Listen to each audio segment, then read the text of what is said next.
The markets opened, and within hours, everything went downhill. Sensex crashed by over 2,500 points. Nifty tanked by more than 800 points. It was the biggest one-day fall in months. And just like that, nearly 19 lakh crore rupees in investor wealth was wiped out. This wasn't a sector-specific fall. It was a bloodbath across the board. Every major sectoral index ended in the red. Small-cap stocks dropped nearly 10%. Mid-caps fell over 7%. Even banking and IT, usually seen as relatively stable, were hit hard. Tata Steel saw the biggest single-day fall, down over 11%.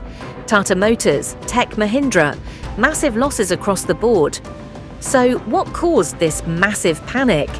It all started with comments from US Fed Chair Jerome Powell. He warned that Donald Trump's new tariffs are larger than expected and could hurt inflation control and economic growth.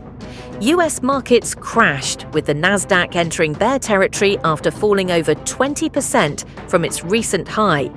Japan's Nikkei dropped by around 6.5%, and the MSCI Asia ex-Japan index fell close to 7%. This was a global sell-off, triggered by fears of a prolonged trade war and a serious economic slowdown. Sensex has opened with 2,900 points down. Currently, it has seen some kind of recovery, but whether it will last, one has to see. Currently, Sensex down by 2,500 points.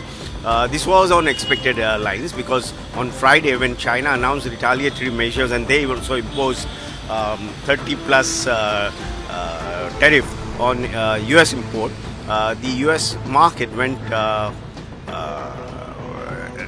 took a downward turn, and it gave closing of 2,200 negative. So this was expected that on Monday, when the Asian markets and other markets open, they will open with a huge gap down, and that has happened because investors feel that in the event of trade war, nobody wins, and this would be inflationary for everybody, and this will slow down. This will slow down the global GDP growth. This will slow down, even the countries which are export-oriented, their growth. And overall, when the largest economy is likely to have a recession, this will have ripple effect on all the economies of the world. Well, it all depends. It all depends on how soon this crisis is resolved.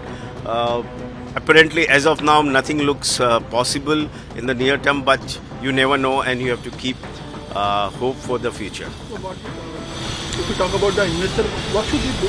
Well, investors should buy companies which are great companies, which are now available at a fair valuation, and invest for 3 to 5 years period.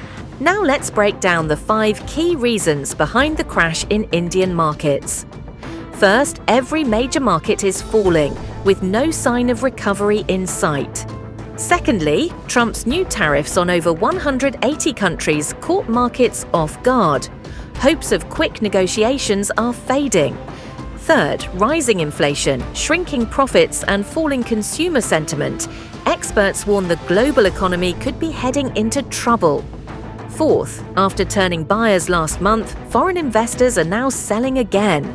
Over 13,000 crore rupees has already been pulled from Indian stocks this month. Fifth and the last, with the RBI policy meeting just days away, investors are holding their breath. Will there be a rate cut or more support for growth? Right now, it's fear that's ruling the markets. But remember, every crash brings a reset.